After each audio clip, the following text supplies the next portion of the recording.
Et salut tout le monde, on se retrouve aujourd'hui avec une toute nouvelle vidéo.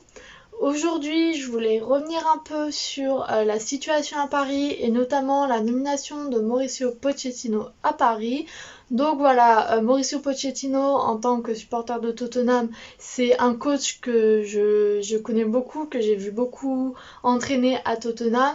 Donc voilà, je voulais revenir un peu sur cette nomination de Mauricio Pochettino à Paris et ce que j'en pensais.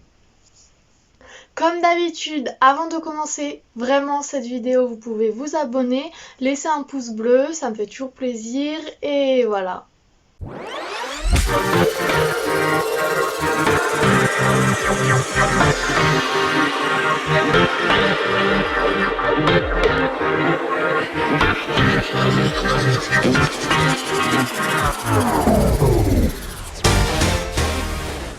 Donc l'actualité principale de ce mois de janvier dans le foot, c'est vraiment la nomination de Mauricio Pochettino à Paris. Et pour ma part, cette nomination, ça m'a apporté beaucoup de questions. J'ai plein de questions en tête, j'ai plein de choses à dire sur cette nomination. Pour commencer cette vidéo, je voulais revenir un peu sur les années que Pochettino a passé à Tottenham, puisque en tant que supporter de Tottenham, je connais plutôt très bien Mauricio Pochettino, et quand on regarde objectivement ce qu'il a fait à Tottenham, c'est vraiment incroyable ce qu'il a fait à Tottenham avec les moyens de Tottenham, parce qu'il ne faut pas oublier que Mauricio Pochettino à Tottenham, c'est 2 ans sans recrutement ou presque. Il s'est basé sur l'équipe qu'il avait en place, et avec cette équipe, il a réussi à aller en finale de Ligue des Champions. Donc il avait quelques grands joueurs, on peut parler d'Harry Kane, de Son, mais pour la Ligue des Champions 2019, il a été en finale en ayant beaucoup de blessés, notamment Harry Kane.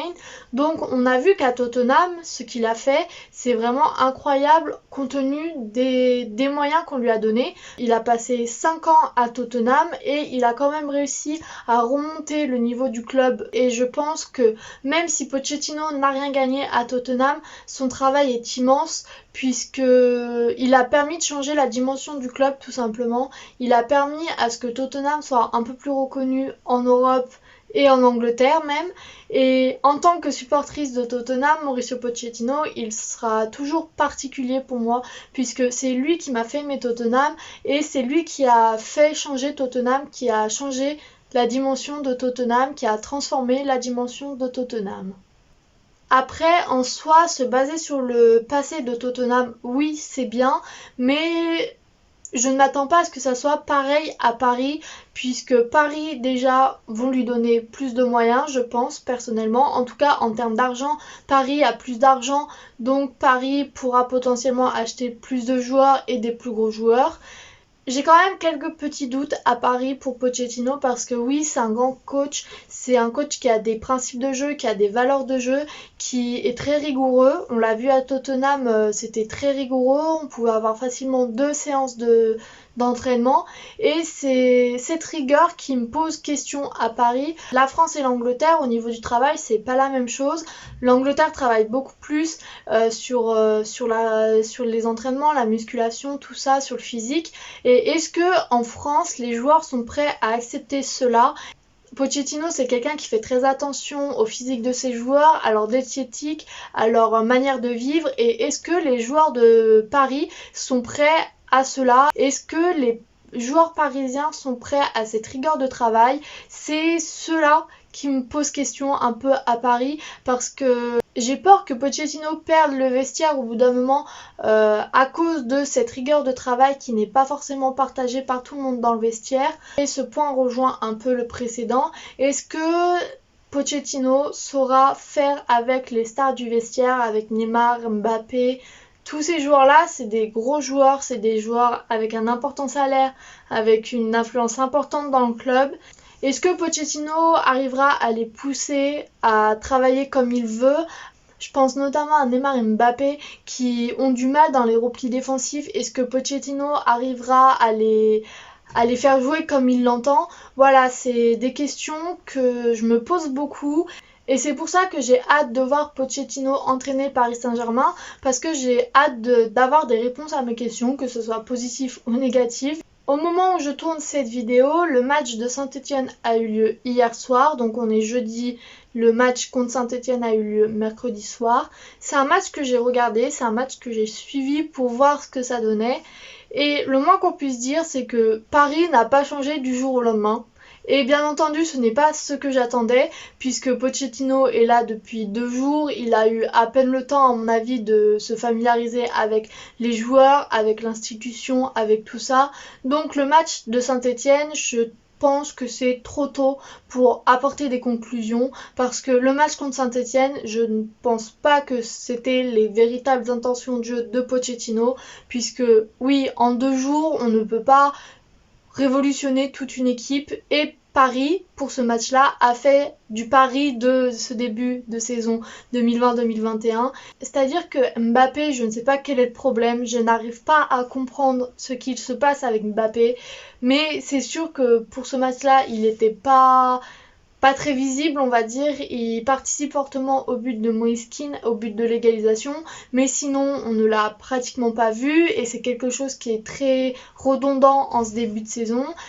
Et je pense que ça va être un des premiers objectifs de Pochettino, c'est d'arriver à, je ne dirais pas en remotiver, parce que je ne sais pas trop quel est le problème avec Mbappé, du coup c'est difficile de dire qu'il n'est pas motivé, mais en tout cas, un des principaux objectifs de Pochettino, ça va être de remettre Mbappé en condition physique, en condition pour marquer, pour performer pendant les matchs, parce que c'est vraiment quelque chose qui manque au PSG, surtout en ce moment où Neymar est blessé. Et c'est un autre point que je voulais aborder. Oui, le match d'hier contre Saint-Etienne n'était pas le meilleur match de Paris, mais il faut penser aussi qu'il y a quand même pas mal de blessés. Neymar est blessé, Kimpembe est blessé aussi, et ce sera les deux que je vais citer. Parce que pour moi, Neymar et Kimpembe, c'est vraiment 2 joueurs très importants de l'effectif. Et on a vu hier que le but de Saint-Etienne, ça part d'une erreur défensive. Et je pense que oui, je pense que Kimpembe manque beaucoup à cette équipe. Donc voilà, je pense surtout que ce match contre Saint-Etienne lui a permis de voir les points qu'il fallait améliorer, les points qu'il fallait changer, les joueurs qui allaient moins bien, les joueurs avec qui il devra travailler. Donc voilà, un match pas très encourageant, mais pour moi, on va pas s'inquiéter au premier match d'un coach, on s'inquiétera après le match face à Barcelone s'il y a de quoi s'inquiéter, mais je pense que d'ici là, Pochettino aura eu le temps de jouer, aura eu le temps d'entraîner ses joueurs, donc voilà. Pour terminer cette vidéo, je ferai une conclusion un peu générale sur la situation à Paris. Et le premier point que je voulais aborder, c'est que oui, j'ai eu un peu de mal à comprendre pourquoi Tuchel avait été viré, parce que en soi, les résultats de Paris n'étaient pas catastrophiques. Mais c'est vrai que, et c'est peut-être dans cette dimension-là que je le comprends, c'est vrai qu'on a l'impression qu'il manque quelque chose à Paris, qu'il y a quelque chose en moins. Et je pense que ce changement de coach va pouvoir faire du bien, va pouvoir apporter quelque chose de nouveau. Et je pense vraiment que c'est un coach qui va faire beaucoup de bien à Paris. En tout cas, pour lui et pour le club, je l'espère. Cette vidéo est à présent finie. Pochettino vient d'arriver à Paris, donc je referai peut-être une vidéo décryptage un peu dans un mois quand on aura vu plus de choses de Pochettino à Paris. Mais voilà, pour l'instant cette vidéo est finie. J'espère qu'elle vous aura plu. Quant à moi, je vous dis à mardi prochain pour une nouvelle vidéo et salut!